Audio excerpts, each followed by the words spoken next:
Explain optical activity of two chlorobutane. Two chlorobutane की optical activity अभी हम यहां देखने वाले हैं। तो क्या है, this can be explained with the help of following points. क्या optical activity of two chlorobutane. Two chlorobutane है स्ट्रक्चर इसका, ये देखो स्ट्रक्चर उसका, ये देखो two chlorobutane. Explain the optical activity of two chlorobutane. Two chlorobutane एक कंपाउंड है। आपको एग्जाम में इसके ऊपर बहुत बार थ्योरेटिकल क्वेश्चन, नीट जी के लिए और बोर्ड के लिए बहुत बार इसके ऊपर क्वेश्चंस पूछे गए हैं।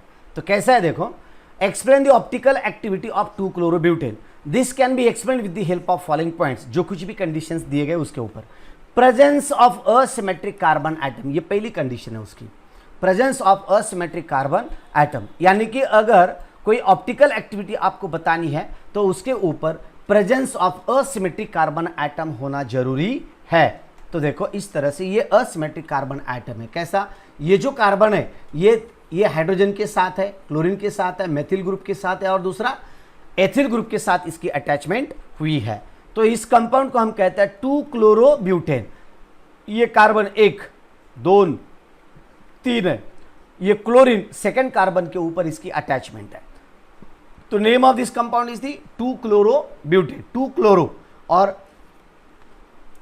4 कार्बन होने की वजह से इसका नाम होता है ब्यूटेन। तो इस कंपाउंड का नाम होगा 2-chloroब्यूटेन है। Okay, presence of asymmetric carbon atom है। तो किस तरह से देखो, it is one of the cause of optical activity. एक कॉज मैंने आपको बताया, उसमें से देखो non super imposable mirror image. Non super imposable mirror image structure, non super imposable यानी कि परफेक्टली एक दूसरे को मैच नहीं होती, non super इंपोजेबल।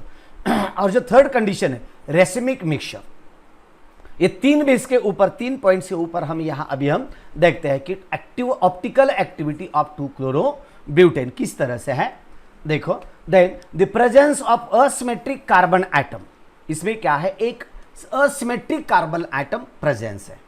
Okay, then presence of asymmetric carbon atom, then कैसा है देखो, the carbon atom which is attached to 4 different groups.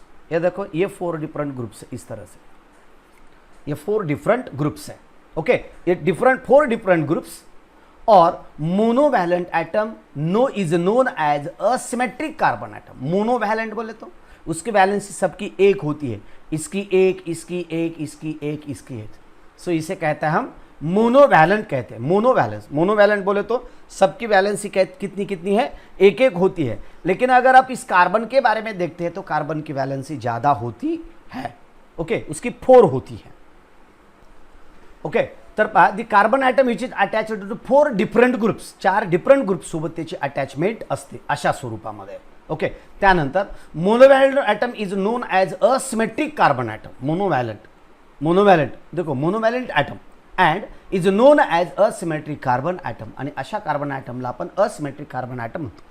मग 2-chloroब्यूटेन मध्ये अशा प्रकारची ही तर कंडिशन पूर्णतः फुलफिल होते। ओके, देन आगे का पॉइंट देखो, the molecule of secondary butyl chloride, molecule of secondary butyl chloride contains 1 asymmetric carbon atom, है ना, ये असिमेट्रिक कार्बन एटम है।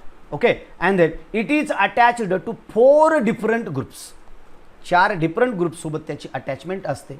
ओके, और एटम्स, दीज ग्रुप्स और एटम्स आर, कौन सा है, ये देखो AC2H5 है, उसके बाद ये CH3, ये देखो ए वाला, इसके बाद क्लोरीन, ये देखो ये क्लोरीन है, और ये जो हाइड्रोजन है ये इस तरह से हाइड्रोजन, 4 डिफरेंट के साथ इसकी अटैचमेंट होती है। देन सेकंड पॉइंट क्या है, सेकंड पॉइंट देखो, non super imposable mirror image structure. अगर वो स्ट्रक्चर, अगर हम मिरर इमेज तैयार करते हैं तो वो परफेक्टली मैच नहीं होती। Non super imposable mirror image structure as two chlorobutane contains 1 asymmetric carbon atom, एक असिमेट्रिक कार्बन एटम उसमें होता है atom, hence it has 2 isomers. कितने आइसोमर्स उसके, 2 आइसोमर्स होते हैं। किस तरह से, these are mirror image of each other, mirror image of each other but having non super imposable mirror structures. Non super imposable mirror structure उसके होते हैं, non super imposable mirror image structures. Then देखो hydrogen, chlorine, इस तरह से ये 4 different है। Hydrogen है, एथिल ग्रुप है, मैथिल ग्रुप है और दिस इज दी क्लोरीन है। इस तरह से 8 डिफरेंट 4 अटैचमेंट इनकी होती है। और non superimposable mirror image structure, तो दूसरी इमेज में इसके बाजू में इस तरह से आपको दिखा रहा हूं। ये देखो ये मिरर है, समझो इस तरह से है। ये नाम है, the name of this compound is two chlorobutane है। और इस तरह से ये Cl, ये देखो Cl है। ये हाइड्रोजन, उसी इस अपोजिट साइड में hydrogen CH3 CH3 C2H5 C2H5 दोनों। एंड देन मिरर इमेज, ये मिरर, और ये है 2L 2-क्लोरोब्यूटेन यल। अब ये क्या है, ये है डेक्स्ट्रो। डेक्स्ट्रो बोले तो dextro means it rotate the plane of plane polarised light in towards the right side. जब इसके ऊपर जो कुछ भी ये मटेरियल किसी बोतल में वगैरह होगा, इसके ऊपर हमने अगर लाइट इंसिडेंट की नॉर्मल, तो वो क्या करता है, सिंगल प्लेन राइट साइड में इसका रोटेशन किया जाता है, राइट साइड में क्लॉकवाइज डायरेक्शन में। ओके, तो इसे कहते हैं हम डी, यानी कि dextro rotatory material, dextro rotatory.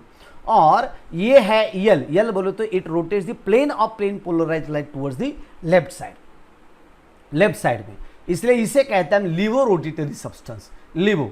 तो इस तरह से ये दोनों प्लेन मिरर इमेज स्ट्रक्चर बताया मैंने आपको यहां।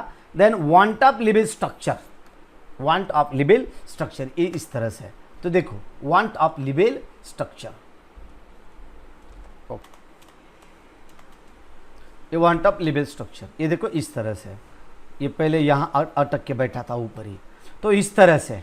Okay, CH3 hydrogen C2H5 Cl, इसकी ये जो कंपाउंड है ये, इसकी अरेंजमेंट इस तरह से होती है। एक्चुअल ये आपको 2D फॉर्म में दिखाया गया, 2D फॉर्म में एक वर्टिकल प्लेन में, लेकिन इसकी एक्चुअली अरेंजमेंट इस तरह से होती है। लेकिन ये रोटेशन किस तरह से दिखाता है, तो रोटेशन इसकी इस तरह से, यानी कि राइट साइड क्लॉकवाइज डायरेक्शन में इसकी रोटेशन होती है, क्लॉकवाइज डायरेक्शन में। और ये जो है ये एंटी क्लॉकवाइज डायरेक्शन में रोटेशन, वो plane polarised light anti clockwise direction में रोटेशन करता है। तो इस तरह से ये है, ये पोजीशन यहाँ आ गया, ये क्लोरीन इधर है, ये हाइड्रोजन इधर है, non superimposable mirror image structure. Okay, and then optical activity, इसमें देखो अब ये 2 पॉइंट क्लियर हो गए हमारे। अब हम देखते हैं रेसिमिक मिक्सचर। रेसिमिक मिक्सचर बोले तो इक्विमोलार अमाउंट, इक्विमोलार यानी की दोघांचे प्रमाण कसं असेल, सारख्या प्रमाणामध्ये।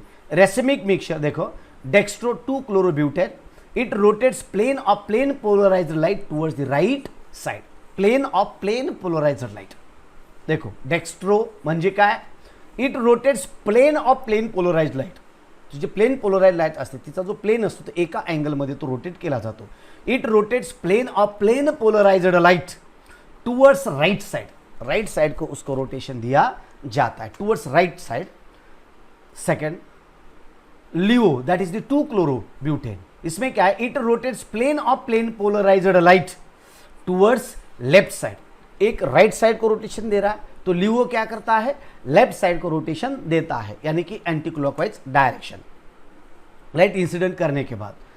आपके समझ में आ रहा है क्या मैं क्या बता रहा हूं, आपके ध्यान में तो आया होगा। क्या है, एक मटेरियल है, उसके ऊपर लाइट इंसिडेंट करने के बाद वो लाइट थोड़ा सा बेंड करता है, उसका वाइब्रेशन का प्लेन चेंज करता है, लेकिन चेंज करते वक्त अगर वो राइट साइड को डिप्लेट करता है तो उसे डेक्स्ट्रो रोटेटरी सब्सटेंस कहते हैं।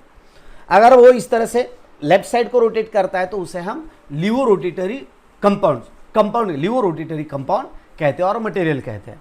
अगर ये रेसिमिक मिक्सचर है तो रेसिमिक मिक्सचर किसे कहते हैं, अगर दोनों इक्विमोलार है, दोनों इक्विमोलार है, इक्विमोलार ऐड करने के बाद वो किसी तरह का रोटेशन नहीं दिखाता, किसी तरह का बेंडिंग, लाइट का बेंडिंग नहीं दिखाता, उसी मटेरियल को हम कहते हैं racemic mixture. The equimolar mixture of 2, देखो डी 2-क्लोरोब्यूटेन, डी है, डी बोले तो dextro two chlorobutane and L two chlorobutane which is optically inactive due to external compensation is known as racemic mixture, और इसे हम रेसिमिक मिक्सचर कहते हैं।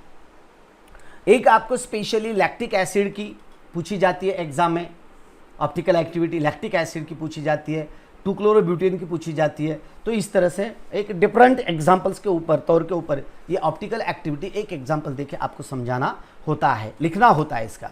तो इस तरह से स्ट्रक्चर तो मैंने आपको अभी बताई थी। तो ये देखो आगे का पार्ट मैंने आपको बता दिया यहाँ लैक्टिक एसिड के बारे में। अभी हमने कौन सा देखा, तो अभी हमने देखा है 2-क्लोरोब्यूटेन के बारे में कि 2-क्लोरोब्यूटेन में एक 2-क्लोरोब्यूटेन ऑप्टिकली एक्टिव कंपाउंड किस तरह से होता है और किस तरह से वर्किंग करता है। इस तरह से मैंने आपको ऑप्टिकल एक्टिविटी के एग्जाम्पल मैंने अच्छी तरह से समझाने की कोशिश की है। कुछ डाउट्स है, कुछ प्रॉब्लम्स है तो आप कमेंट करके बता सकते हैं, पूछ सकते हैं और उसका स्पेशली वीडियो आपके लिए बना के मैं आपके लिए पोस्ट करने की मैं कोशिश करूंगा। ये तो आगे का जो पार्ट है, पार्ट तो ये चैप्टर तो हम ऐसे ही कंटिन्यू लेने वाले हैं, कंटिन्यू पूरा का पूरा चैप्टर में करने वाला हूं। ओके, तो इस तरह से आज के लिए इस वीडियो में अभी हम यहाँ ठहरते हैं, जल्दी मिलते हैं नेक्स्ट वीडियो में।